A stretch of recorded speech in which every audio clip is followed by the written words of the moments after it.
हम तो भैया मौसी से बड़ा परेशान आ गए। ऐसा क्या करूं मैं ताकि मौसी मेरे नंबर पर कॉल ही ना करो। अगर दिन में एक बार भी कॉल करो तो भैया हम तो मुंह देखो फ़ोन का बैठे हुए कब हमारे हाथ में आएगा। यार दोस्त भी ये सोचो पता ना कहाँ बिजी चल लिया भैया। नंबर ब्लॉक कर दूँ क्या मौसी का? नहीं नहीं यार, शाम को रोटी भी तो खानी है। अगर नंबर ब्लॉक कर दिया तो दिक्कत आ जाएगी, महासंग्राम हो जाएगा घर में। एक काम करूँ, ये जो वीडियो देख रहे हैं इनसे ही पूछ लेता हूँ क्या तुम्हारे साथ भी ये समस्या आ रही है? अगर आ रही है तो कोई इसका सॉल्यूशन कमेंट में बता दो, प्लीज़ बता दो, आई रिक्वेस्ट यू प्लीज़। कल शाम को हमारे यहाँ पड़ोस में हो रही थी भयंकर वाली लड़ाई।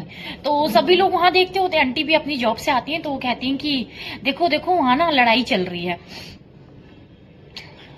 लड़ाई चल रही होती है तो ये पता चलता है कि हस्बैंड वाइफ के बीच में ही लड़ाई चल रही है किसी चीज को लेके। तो फिर ये कहते हैं कि देख रहे हो हस्बैंड की इसमें ज्यादा गलती हुई होगी, घर पे होके ही होता है। तो हस्बैंड जी से ये बोलो कि घर पे लड़ाई चल रही होगी, क्यों भाई तुम भी तो घर पे लड़ाई ही करती हो ना। तो शर्मा जी की इसमें कोई गलती होगी कि ये नहीं, इसमें वाइफ की, उनकी वाइफ की ही गलती होगी। क्योंकि शर्मा जी तो इतने समझदार हैं, वो इतने अच्छे से हर चीजों को समझ जाते हैं कि अपनी वाइफ को नहीं समझ पाते होंगे। तो कहते हैं, फिर वो आंटी बोलती है कि उनकी वजह, शर्मा जी की वजह से शर्माइन जी अब तो घर से बाहर भी नहीं निकल पाती हैं। वो मजाल है कि घर से बाहर में पहले बेचारी निकल भी लेती थी। शर्मा जी इतना उनपे गुस्सा करते हैं, इतना उनपे चिल्लाते हैं कि बेचारी घर से बाहर भी उनका निकलना दुश्वार हो गया। तो इसमें गलती ना सबसे ज्यादा शर्मा जी की, मतलब महाभारत कहीं और थी, कहीं और होने लग गई। किसी का भी काम का दिन ना ऐसा तो बिल्कुल ही ना जाए। मेरा भाई, मेरे जो फ्रेंड है, उसने पोर्टल पे एक नया जो कुरियर पार्सल होता है ना, आप डिलीवर कर दो, आप ऑर्डर कर दो यहाँ पे, और कहीं पे आप डिलीवर करना चाहते हो, आप इस सामान भूल गए हो, तो ये ऐप इसके लिए काफी अच्छा चला। तो मेरे फ्रेंड का ये फर्स्ट डे वर्किंग था, 2-3 डिलीवरी तो हो गई थी।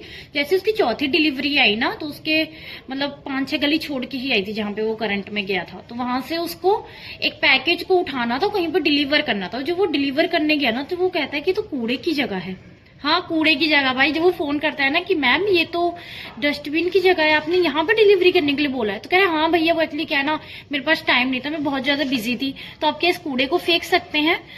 तो कहता है कि बाप रे, क्या पोर्टल का गलत इस्तेमाल कर रहे हैं ये लोग, कूड़ा फेंकने के लिए पैसे खर्च किए जा रहे हैं भाई आज के टाइम में। भाई क्या कर सकते हैं, किसी के पास समय बहुत कम होता है ना। क्या आपके भी सारे दोस्त ऐसे ही तो ना टैग जरूर करना। मेरे 2 दोस्तों के बीच अभी भयंकर वाली लड़ाई हो चुकी है, पर दोनों ऐसे हैं कि दोनों साथ में ही जाएंगे, कहीं और मतलब कोई तीसरा दोस्त उन लोगों का भी नहीं है। तो दो दोस्त तो साथ में जाएंगे ही। अब कोई भी बात होगी, अब उन लोगों ने मुझे पता नहीं क्या ही समझ के अपने साथ ले गए कि चल मैं स्कूटी लेके आया। तो मैंने कहा हाँ चलो बैठते हैं। तो कह दे कि प्रियांशी ऐसा कह, तो उससे कह दे कि वो स्कूटी चला लेगा। मैंने कहा भाई तू चला ले। ऐसा कर, उससे कह दे कि मैं चला रहा हूँ, उससे बोल दो वही चला लेगा। मैंने कहा भैया तू चला ले। मैं नहीं चला रहा, तो उससे बोल दो वो चला रहा तो चला ना, पैदल निकल जाए। तो मैंने कहा भैया तुम में से कोई चला लो, नहीं तो मैं ही चला के, फिर मैं चला के दोनों गधों को ले बैठा के ले गई हूँ। फिर एकदम से फिर हमने कहा यहाँ कुछ ऑर्डर कर लेते, चाय ऑर्डर कर लेते हैं। चाय ऑर्डर हो गई तो कहते हैं कि प्रियांशी उससे बोल दे कि वो पैसे दे देगा। मैंने कहा भाई तू पैसे दे दे। तो कह रहे कि इस बार मेरे पास पैसे नहीं है, उससे बोल दे कि वो दे देगा। मैंने कहा भाई तू दे दे। तो कह रहे कि मेरे पास कोई पेड़ नहीं लगा पैसों का, उससे बोल दे वही दे देगा। भैया ऐसे दोस्त ना, तुम लोग की लड़ाई हो तो अपने पास रखो, मुझे कभी मत घुसाओ। मुझे नहीं लगता कि मेरे से ज्यादा ना कोई पागल होगा। आज सुबह मैंने जल्दी जल्दी के चक्कर में कि मैं ना ऑफिस के लिए लेट हो रही हूँ, तो फटाफट से खाना बना लेती हूँ। ऐसा करती हूँ, सिर्फ दाल चावल चढ़ा लेती हूँ। मैंने अच्छे से दाल चावल धो के दाल के लिए कुकर तैयार किया, उसके अंदर तेल नमक मिर्च मसाला डालने के बाद कुकर को बंद किया। चावल भी अच्छे से फ्राई हो गए। जैसे मेरा ऑफिस का टाइम हो, जैसे मैंने ढक्कन खोला ना, कुकर की दाल में दाल ही नहीं थी भाई, गायब। मैं कह रही दाल कहाँ गई, तो देखा बगल में पड़ी है दाल।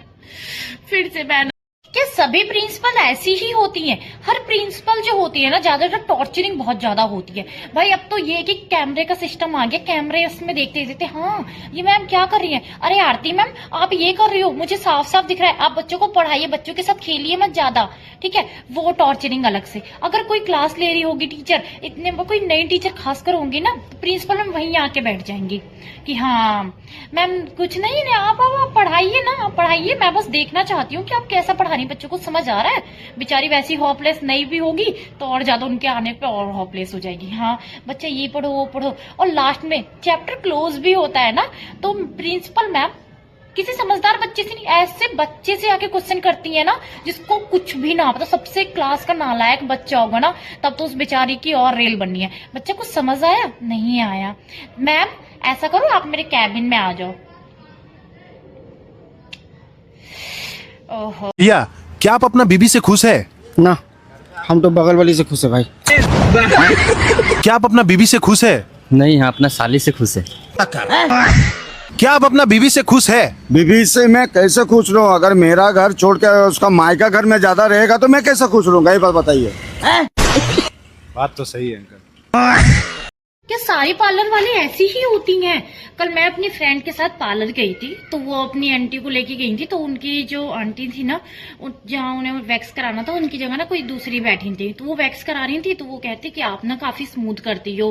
तो उन्होंने कहा हाँ हाँ, सभी लोग ना यही बात करते हैं कि मैं काफी स्मूथ करती हूँ। तो कहती हैं कि अच्छा सुनो, तो वो थोड़ी देर करने के बाद सारी चीजें खत्म होने के बाद वो कहती हैं कि अच्छा सुनो, ऐसा करते हैं कि मैं ना ये जो पेमेंट है ना वो अब हाफ अभी दूंगी, हाफ मैं बाद में देती हूँ।